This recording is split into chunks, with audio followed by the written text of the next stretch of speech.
Empezamos con el senador Mario Delgado.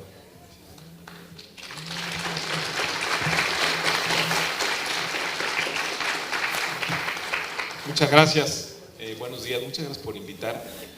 Y qué bueno que se están organizando, qué bueno que se está conformando la red con este tipo de actividades. Me parece fundamental que los jóvenes se informen y participen. Este es un país de jóvenes y la diferencia con la elección de 2012 es que hay un 30% de votantes nuevos que no participaron en 2012. En otras palabras, ustedes van a decidir la elección. Entonces, qué bueno que estén aquí y qué bueno que estén haciendo este tipo de actividades. Bueno, a ver, nos pidieron hablar de 3 temas: modelo económico, de desarrollo, seguridad y política social. Bueno, primero haciendo un balance muy rápido del modelo económico que se ha seguido en los últimos años. Me parece, y seguramente coincidirán, que es un desastre. Los resultados que tenemos no son nada satisfactorios. Es un país donde aumenta la pobreza de manera sostenida. Más de la mitad de los mexicanos viven en situación de pobreza, más de 30 millones viven en pobreza alimentaria. Tenemos un bajo crecimiento económico. En los últimos 30 años el promedio es de 2%, 2.1%. La administración de Peña, por cierto, lleva un promedio de crecimiento económico más bajo desde Miguel de la Madrid. Y pues ya no les doy el dato per cápita, porque ahí es todavía más dramático el resultado. Tenemos aparentemente finanzas públicas sanas, pero en realidad tenemos finanzas públicas con una gran debilidad. La supuesta salud de las finanzas públicas se sostiene, por ejemplo, en los 2 últimos años, con el recorte de la inversión pública. Es decir, el gobierno deja de invertir en infraestructura, en cuestiones, en rubros que hacen más productivo al país y que aumentan su potencial de crecimiento, para presentar unas cuentas aparentemente sanas. El resultado es que tenemos la inversión pública más baja desde 1944, si la medimos como porcentaje del PIB. Por eso no crecemos. Si el gobierno no invierte en infraestructura, que es un factor fundamental para aumentar la competitividad y productividad del país, pues no crecemos. Y es el resultado que tenemos. Ahora, el gobierno cada vez tiene más recursos. Si ustedes ven la estadística del gasto público, siempre ha crecido. Al gobierno siempre le va bien, siempre tiene más recursos. Pero ¿a qué destinan los recursos? Es fundamental saberlo. Y tenemos un aparato que despilfarra, que se come los recursos públicos. Mucho se va por el caño de la corrupción, no sabemos cuánto. Nunca habíamos visto, por ejemplo, que se robaran directamente el presupuesto. Estas triangulaciones que ahora se descubrieron en el caso de Chihuahua, en el caso de Sedesol, que son estrategias explícitas, orquestadas de la Secretaría de Hacienda para robarse el presupuesto público, creo que nunca se había visto. Entonces no sabemos de qué tamaño es el despilfarro. Si ustedes ven el indicador del valor agregado que genera el gasto público en México, es un indicador que mide el INEGI, en prácticamente todos los sectores es cero o negativo. ¿Por qué el gasto del gobierno no genera valor agregado en la economía? Porque se está yendo por el caño de la corrupción, o lo estamos dedicando a actividades que no tienen un impacto directo en la actividad económica. Entonces aumenta el gasto público, hace el despilfarro, cae la inversión y entonces dicen, no, pues tenemos finanzas públicas sanas. La verdad es que no.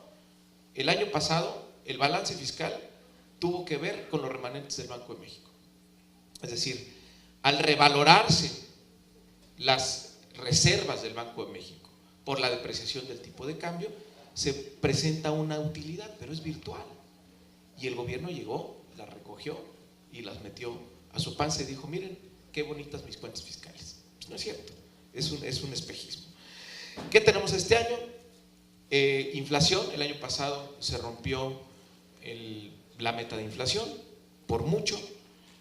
Tenemos la inflación más alta en los últimos 15 años. ¿Por qué? Por los energéticos.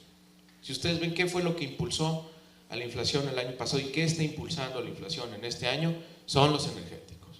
Léase gasolinazo y aumento de gas LP fundamentalmente. Más adelante vamos a hablar del gasolinazo. Tenemos una dependencia energética ya muy clara. Es el modelo que ha impulsado este gobierno después de la reforma energética, la importación de hidrocarburos, específicamente gasolina y gas. Ya importamos casi el 75% de la gasolina que consumimos en este país. Y el gas estamos cerca del 80%. Dependemos de las refinerías de Texas. El gobierno insiste que es más barato importar que echar a andar nuestras refinerías. La Auditoría Superior de la Federación dice otra cosa, que producir gasolinas en México es 60% más barata que importarlo. Tenemos un país que se nos está dividiendo. Si viéramos el mapa y pintáramos el crecimiento económico, vemos un país que se está partiendo en tres. El norte del país, más dinámico, con una tasa de crecimiento mayor, casi el doble de la que tiene el resto del país. Es una economía más vinculada a la estadounidense, muy relacionada con el Tratado de Libre Comercio, que no genera muchas cadenas de valor hacia atrás. El valor agregado de las exportaciones no llega a cambiar el balance total de la economía mexicana, pero hay una dinámica distinta en el norte. Después tenemos el centro, que es una economía de servicios, tiene mucho que ver la Ciudad de México y la zona metropolitana en el comportamiento económico de esta zona, y el sur-sureste que se nos está quedando atrás. Tenemos que cambiar, tenemos que repensar la estrategia para hablar de desarrollo regional y ver que algunas zonas del país no se nos queden atrás. Y bueno, ese es el balance en pocas palabras. Ahora, ¿qué hacer? ¿Dónde están las diferencias? ¿Qué podemos hacer con el modelo económico? Porque me parece que de manera errónea hay quienes pretenden decir que no hay discusión sobre el modelo económico, que hay un gran consenso sobre lo que está haciendo el gobierno y que no hay discusión. Cualquiera que se atreva a cuestionar el modelo económico, entonces va a poner en riesgo la estabilidad y las finanzas. No es cierto. Hay grandes cosas que criticar y grandes cosas que cambiar. ¿Cómo vamos a cambiar el modelo económico? ¿Qué propone el López Obrador? Primero, acabar con la corrupción. Miren, este país ya hizo todas las reformas que le pidieron el consenso internacional. Adelgazó al Estado, abrió la economía hacia el exterior, hizo algunas reformas, y el crecimiento económico está igual. ¿Por qué? Tenemos que pensar de manera distinta. Y vemos que la corrupción, y vemos que es el cáncer del país, y está en todos lados, y termina siendo la respuesta o la explicación a muchas de las cosas que no funcionan en este país.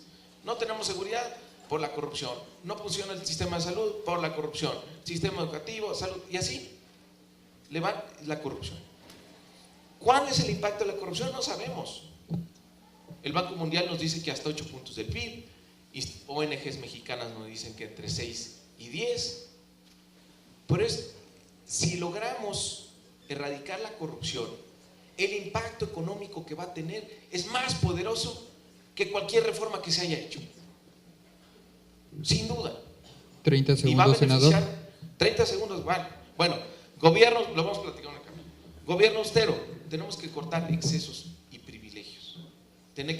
Hay que hacer una profunda reforma al gasto público para reasignarlo a infraestructura y a programas sociales. Tercero, tenemos que pacificar el país. Hay una estrategia muy clara, se las cuento más adelante, y cambiar el modelo energético. No podemos tener un modelo energético tan